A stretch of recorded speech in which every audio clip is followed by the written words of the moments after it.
Assalamualaikum warahmatullahi wabarakatuh. Alhamdulillahirabbil alamin wa bihi nasta'inu ala umuri dunya waddin wa ala alihi wa sahbihi ajmain amma ba'du. Perkenalkan, nama saya Cahya Dwi Satria 2017402039. Saya akan memaparkan materi tentang administrasi pendidikan dengan fokus materi administrasi keuangan pendidikan.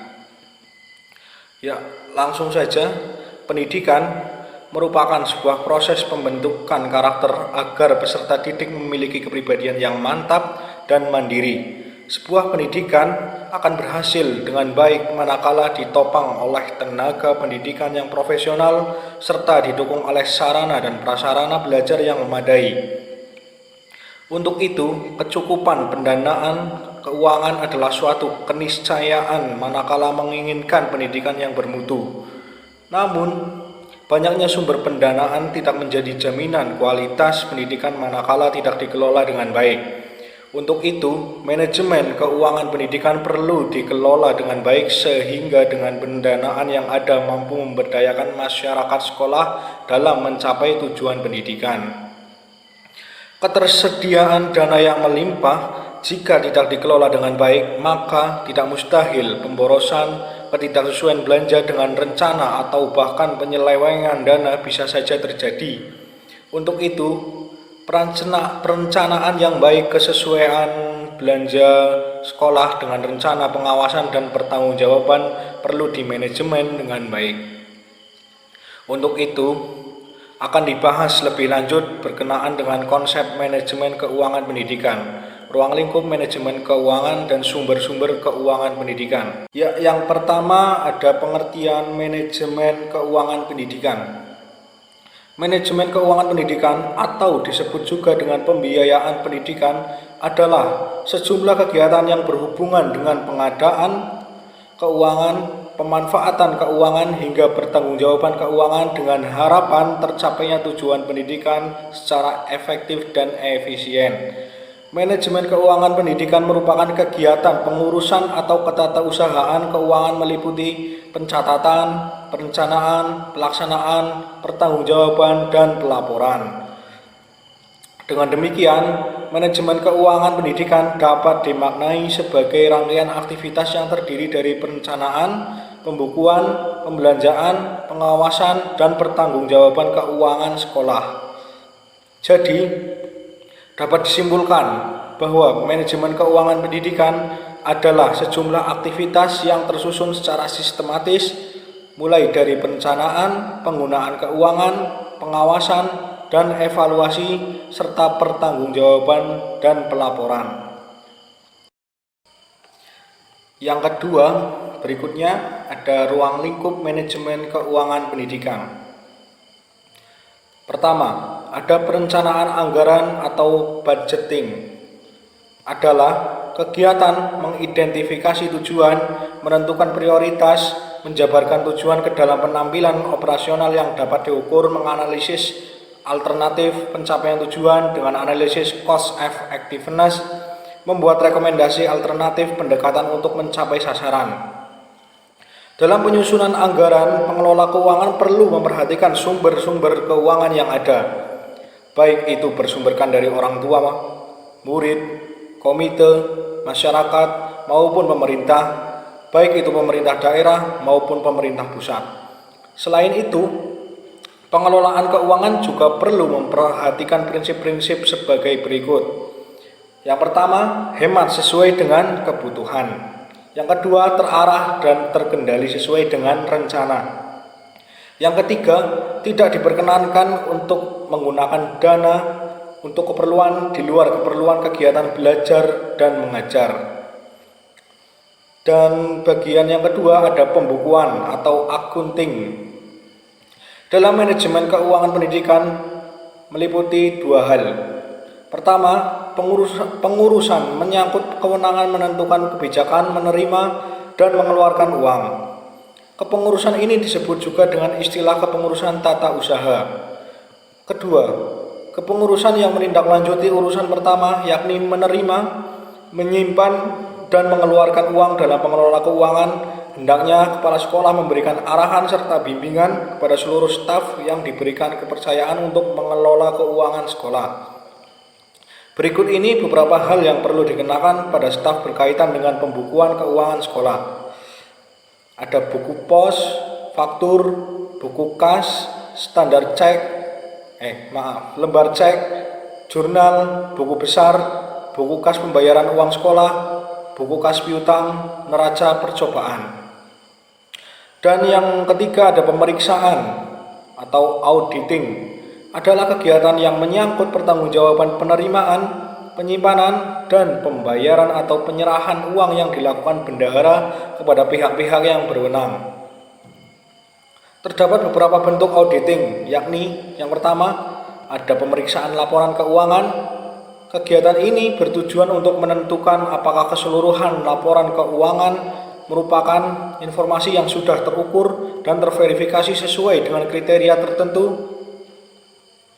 Yang kedua, pemeriksaan audit operasional adalah pemeriksaan atau keseluruhan atau bagian manapun dari prosedur atau metode operasi suatu organisasi yang bertujuan untuk mengetahui efektivitas dan efisiensi.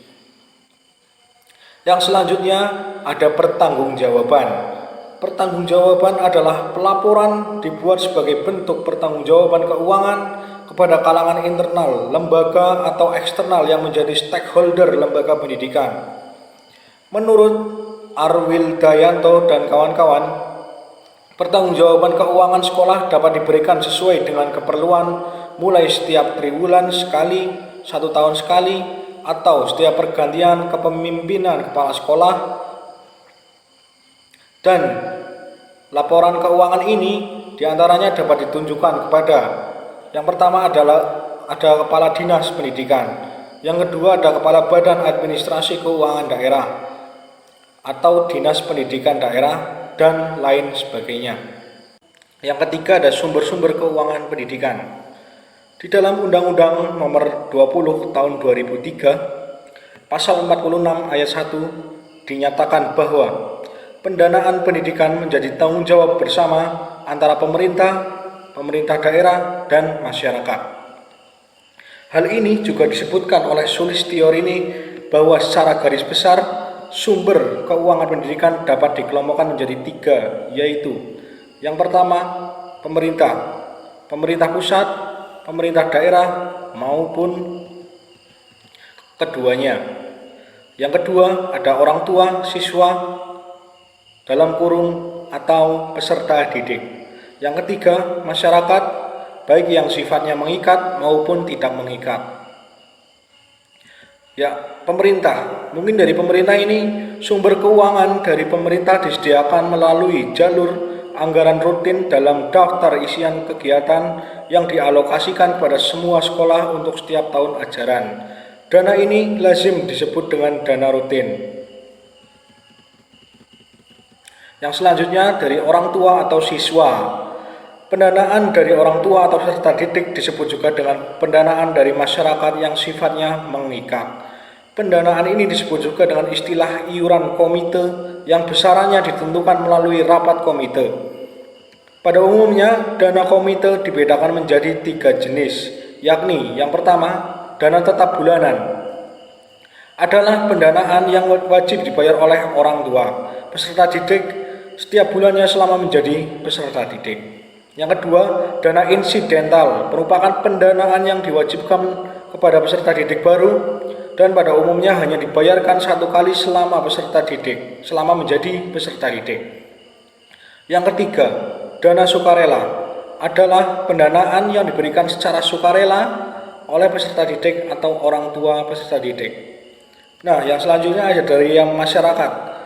Nah, pendanaan dari pendidikan dalam kategori ini merupakan pendanaan dari masyarakat yang sifatnya sukarela, baik secara pribadi maupun kelompok seperti contohnya yayasan, badan usaha milik pemerintah maupun swasta sebagai bentuk kepedulian terhadap kegiatan pendidikan di suatu sekolah.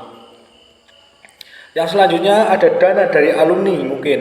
Dana dari alumni adalah pendanaan yang diterima dari para alumni yang memiliki kepedulian terhadap peningkatan mutu lembaga pendidikan atau sekolah.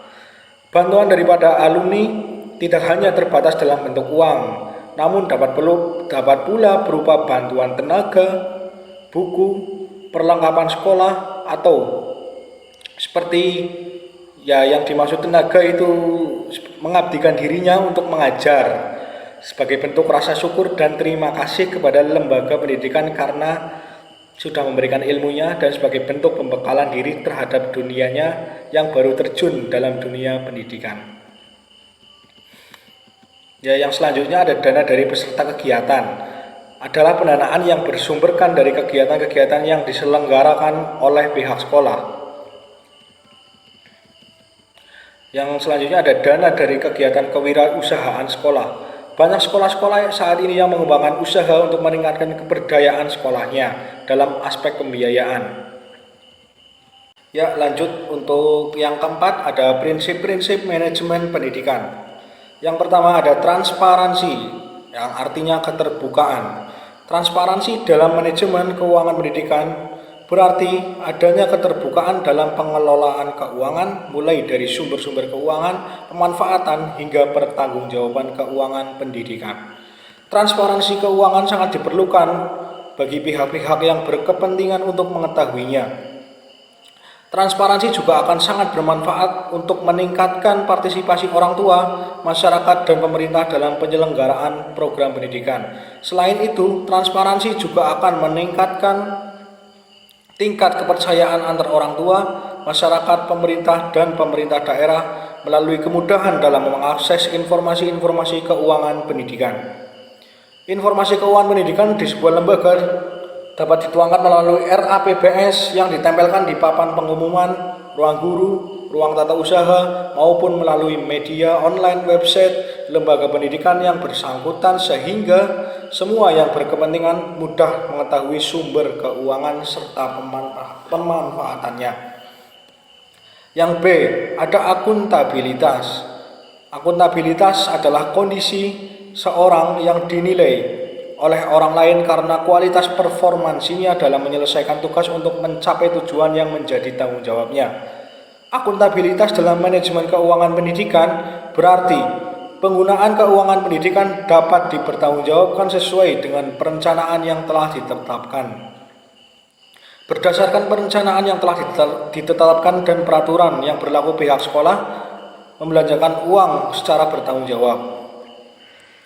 Ada 3 syarat utama untuk terciptanya akuntabilitas publik, yakni yang pertama, adanya transparansi dari penyelenggara pendidikan. Yang kedua, adanya standar kinerja sekolah dalam hal pelaksanaan tugas, fungsi, dan wewenang. Yang ketiga, adanya partisipasi untuk saling menciptakan suasana sekolah yang kondusif dalam bentuk pelayanan pendidikan dengan prosedur yang mudah, biaya murah, dan proses yang cepat. Yang C, ada efektivitas. Efektivitas dimaknai sebagai ketercapaian tujuan yang telah ditetapkan.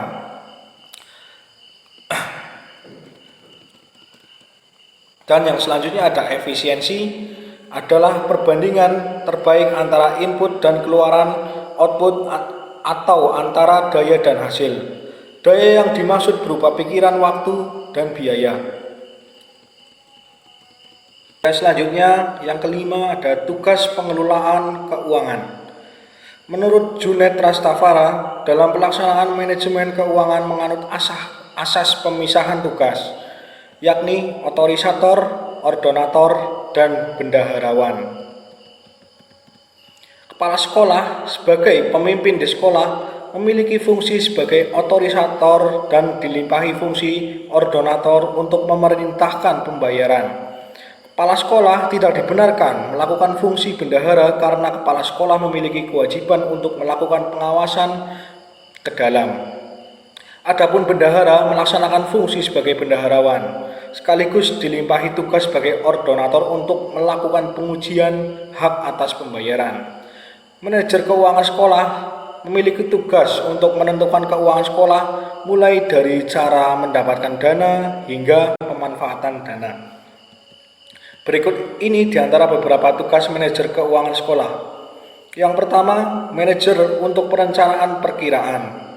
Yang kedua, manajemen memusatkan perhatian pada keputusan investasi dan pembiayaannya. Yang ketiga, manajemen kerjasama dengan pihak lain. Yang keempat, penggunaan keuangan dan mencari sumber dananya. Ya, yang selanjutnya keenam, ada proses pengelolaan keuangan. Yang A, perencanaan anggaran. Penganggaran terhadap sarana dan prasarana, pembelajaran, serta hal-hal lain yang berhubungan dengan keberlangsungan proses belajar dan mengajar merupakan hal yang penting untuk dilakukan sebagai tujuan penyelenggaraan pendidikan. Anggaran merupakan rencana kuantitatif terhadap operasi sekolah. Karenanya penganggaran tidak hanya terbatas pada aspek keuangan, anggaran juga dapat berupa non-keuangan dari rencana operasional yang telah ditetapkan. Lanjut yang B, ada strategi mencari sumber dana sekolah. Untuk mendukung keberlangsungan kegiatan pendidikan di sekolah, kepala sekolah dituntut untuk mampu mengenali sumber-sumber pembiayaan. Pada intinya itu kepala sekolah mampu menggali sumber-sumber pembiayaan dengan pendanaan yang ada. Kepala sekolah bersama-sama dengan stakeholder mampu melakukan prediksi untuk menentukan target dan tujuan yang akan dicapainya. Selanjutnya, penggunaan keuangan sekolah. Dana yang berhasil dikumpulkan selanjutnya dibukukan dan diagendakan untuk selanjutnya dipergunakan untuk menunjang keberlangsungan kegiatan pembelajaran di sekolah. Dalam menggunakan dana sekolah, pengelola keuangan dituntut untuk berpegang teguh pada prinsip-prinsip manajemen seperti hemat tidak mewah, menggunakan dana sesuai dengan rencana dan program yang telah ditetapkan sekolah. Yang selanjutnya ada pengawasan dan evaluasi anggaran. Pengawasan anggaran adalah sejumlah aktivitas yang tersusun secara sistematik dan sistematis, diawali dengan kegiatan memonitor, memeriksa, menilai, dan melaporkan penggunaan anggaran yang dialokasikan untuk membiayai program-program pendidikan agar anggaran tersebut digunakan sebagaimana mestinya dan mungkin dapat dilaksanakan secara efektif dan efisien. Selanjutnya, terakhir ada pertanggungjawaban penggunaan keuangan sekolah. Pertanggungjawaban penggunaan keuangan sekolah adalah sebuah laporan keuangan dari keseluruhan pembiayaan kegiatan sekolah. Laporan ini dilakukan oleh bendahara dan staf sekolah. Laporan keuangan berisikan tentang pemasukan, pengeluaran, dan pemakaian biaya. Mungkin dari semua materi ini dapat ditarik kesimpulan bahwa manajemen keuangan sekolah merupakan salah satu substansi sekolah yang turut menentukan keberlangsungan penyelenggaraan pendidikan. Manajemen keuangan sekolah dapat dimaknai sebagai upaya pengurusan atau ketatausahaan keuangan mulai dari pencatatan, perencanaan, pelaksanaan, pengawasan, dan pertanggungjawaban. Dengan manajemen yang baik, sekolah tidak hanya mampu mendanai pembiayaan sekolah, namun sekolah juga mampu meningkatkan prestasi sekolah, meningkatkan keberdayaan guru, dan tenaga kependidikan dalam melaksanakan tugasnya. Dengan manajemen yang baik pula, tidak mustahil bagi sekolah memiliki kemandirian pendanaan, dapat memberdayakan masyarakat sekolah dan masyarakat sekitarnya. Untuk itu, dalam pelaksanaannya, kepala sekolah, bendahara, dan staf dituntut untuk senantiasa berpegang teguh pada prinsip-prinsip manajemen keuangan, yakni 1. Transparan, 2. Akuntabilitas, 3. Efektif, 4. Efisien. Selain itu, pengelola keuangan juga dituntut untuk mampu menguasai ruang lingkup manajemen keuangan sekolah, yakni perencanaan anggaran, mencari sumber dana sekolah, penggunaan keuangan sekolah, pengawasan dan evaluasi anggaran, pertanggungjawaban keuangan sekolah. Ya, mungkin dapat dimengerti. Sekian dari saya. Mohon maaf bila ada kesalahan dan tutur kata yang tidak berkenan. Wahul muwafiq ila aqwamit thoriq. Wassalamualaikum warahmatullahi wabarakatuh.